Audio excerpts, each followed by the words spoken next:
If someone hides the truth long enough, they start to believe their own lies. And if you're not careful, you'll start to believe them too. My name's Maya. I'm 26. And I thought my worst heartbreak would come from a man. I was wrong. It came from my best friend. We'll call her Jane, and him, Paul. I'm telling you this from my kitchen table, staring at a dent in the wood where I slammed my keys the night I finally heard the truth echo back at me. That dent is a landmark, the spot where the version of my life I believed in ended. It all began with a pact, the one smart decision in a year full of messy ones. We were sitting on Jane's floor one night, heels off, mascara smudged, laughing and crying over men who weren't worth it. So we made a deal. A year single. Properly single. No half relationships, no 2 a.m. and maybes, no confusing attention for affection. And most importantly, if either of us caught feelings, we declared it. We respected it. Sisters first, men later. We wrote it in the notes app like a contract and sealed it with a pinky swear. It wasn't just about staying single, it was about choosing ourselves, choosing each other. At the time, it felt like a shield, like nothing could touch us as long as we stuck together. But what I didn't know then was that the pact, the very promise meant to protect me, was the knife Jane would use to cut me open. Because she didn't just break our agreement, she broke me. If you want to understand why it hurt so much, you need to understand Jane and me. We met in college, two broke girls with fake IDs and bad taste in men. From the first week, we were inseparable. We covered for each other's mistakes, swapped clothes like currency, split our last $10 when rent drained our accounts. When she cried about her parents, I held her hand in the dark. When I spiraled about my cheating ex, she made me laugh through the tears. Jane wasn't just my best friend, she was my chosen family. So when we made that pact, I believed it. If anyone could keep a promise, it was Jane. Then Paul appeared. He wasn't loud or flashy. He didn't sweep into a room like the men Jane always teased me for liking. Paul was quiet, steady, thoughtful in ways that snuck up on me. He worked in the same building, product team, while I was in content, and he'd stop by my desk with a coffee like it was no big deal. He remembered small things, like that I hated coriander and only wrote with a 0.5 gel pen. Once he brought me a cinnamon roll because the bakery had a 2-for-1 deal. Didn't want the second one to feel unwanted, he said. It was such a dumb line that I laughed about it for days. I told Jane everything. That was our thing. I'd screenshot his texts, send her voice notes about how he said my name, dissect every smile like it was evidence in a case. She smirked and teased me, called him safe, but she also encouraged me. Finally, she said, a crush that doesn't look like he collects red flags. The pact made me feel safe confessing it. Jane knew how I felt. And I trusted her with that truth the way I'd trusted her with everything else. Back then, I thought loyalty was our shared language. Now I know it was just mine. At first, it was little things. Too small to name, but sharp enough to sting. Jane started asking oddly specific questions about Paul, when he usually finished work, if he ever went to Friday drinks, even his last name for stalking purposes. She wrapped it all in jokes, but her curiosity felt pointed. And then there were the lingering looks. At dinners, she'd tilt her chin in her hand, listening to Paul like he was reciting poetry instead of a story about a broken printer. She laughed at his jokes louder than anyone else, sometimes before the punchline. It left me smiling along, but uneasy, like I was the extra in a scene that wasn't meant for me. Paul noticed me too. He lingered by my desk longer than necessary, sent late-night memes, asked about my weekend like the answer mattered. My heart raced at his attention, but every time I mentioned it, Jane brushed it off. He's not your type, Maya. You like chaos. He looks like he irons his socks. She'd say it with a laugh, and I'd join in, even as my chest tightened. Then came the restaurant photo. One Thursday night, Paul texted he was stuck working late. Jane told me she was staying in.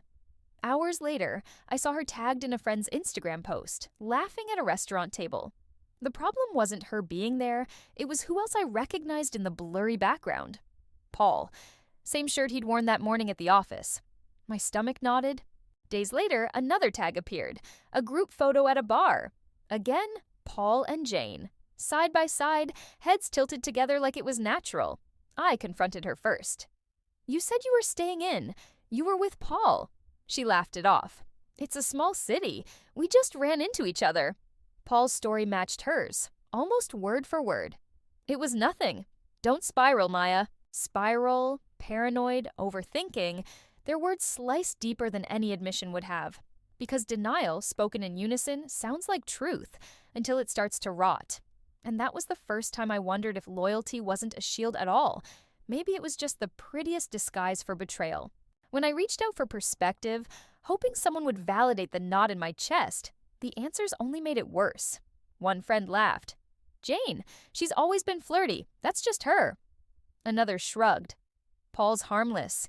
If he was there, it's because someone asked him to be. The rest went quiet, changing the subject like they didn't want to touch it. Silence is an answer. It just leaves more room for doubt. Meanwhile, Jane turned sweeter than ever.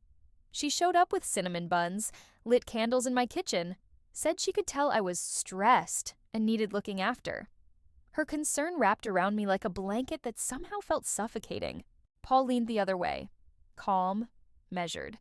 Every time I hinted at my suspicions, he sighed like a patient teacher correcting a child. You're tired, Maya? Don't overthink. I'd never hurt you.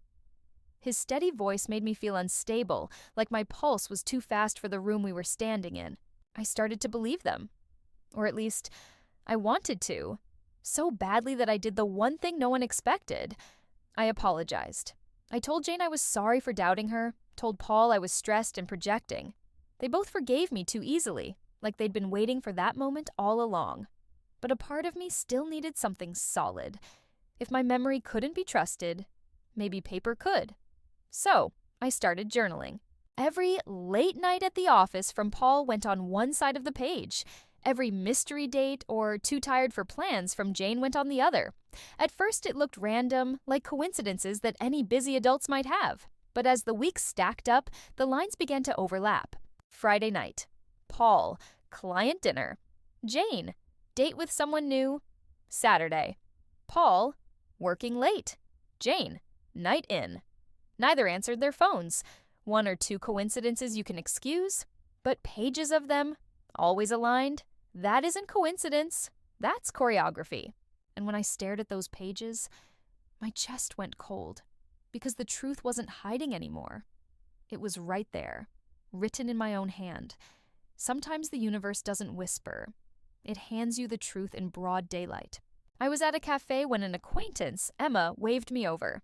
Casual smile, casual tone. Didn't see you at the jazz bar the other night. Jane looked stunning. Wasn't Paul with her? The air left my lungs. What bar? I asked. She blinked. The one downtown with the neon sign. They looked cozy. I forced a laugh, muttered something, but inside, I was ice. The second I got home, I opened Instagram. Jane's story from that night was still up. Her in a gold dress, cocktail in hand, camera angled toward a mirror behind her. And in that mirror, a reflection, a wrist, a leather watch band with a tiny scratch near the clasp. Paul's watch, the one I'd teased him for obsessing over. I replayed it until my vision blurred. It wasn't a maybe. It was him. But once the door to suspicion cracks open, you don't stop at the threshold. You tear the whole house down. I pulled up Paul's credit card statements, ones I still had access to from when he once asked me to help with a bill. The dates lined up too neatly. The jazz bar charged the same night as Jane's video. A restaurant bill on the same night Jane posted a dessert. Even a cafe charge that matched her latte post. The pattern wasn't a coincidence anymore. It was a script. And then came the smoking gun. A folded hotel receipt slipped between the mail. Paul's name on the header. One night stay. Downtown boutique hotel. The date? Same as Jane's mirror selfie captioned, "Treat yourself." The beige tiles, the curved sink. Identical. I stared at the receipt until my hands shook. This wasn't a slip. Not a drunken mistake. Not weakness. This was deliberate. Planned. Paid for. They hadn't tripped into betrayal. They'd rehearsed it. And for the first time, I stopped doubting myself. I imagined I'd scream when the truth finally came out. Throw things, demand answers. But when the moment arrived, I was calm. Scary calm. I invited them both over. Jane and Paul. No pretext, no small talk, just, "Come by tonight. We need to talk." They showed up together, which already told me everything.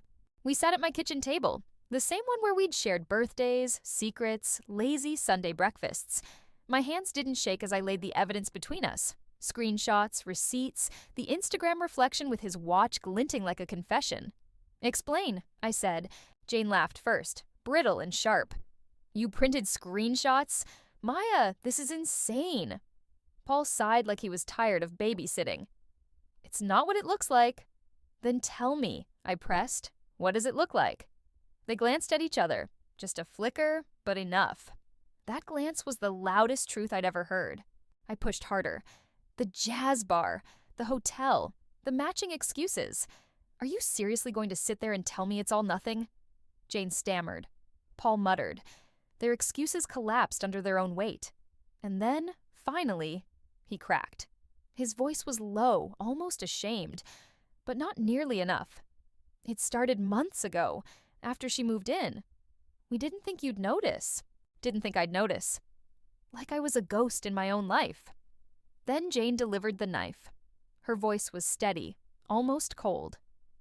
"You were too busy chasing dreams, Maya. I thought you wouldn't care." For a second, the room tilted. Not because of what she said, but because of how easily she said it.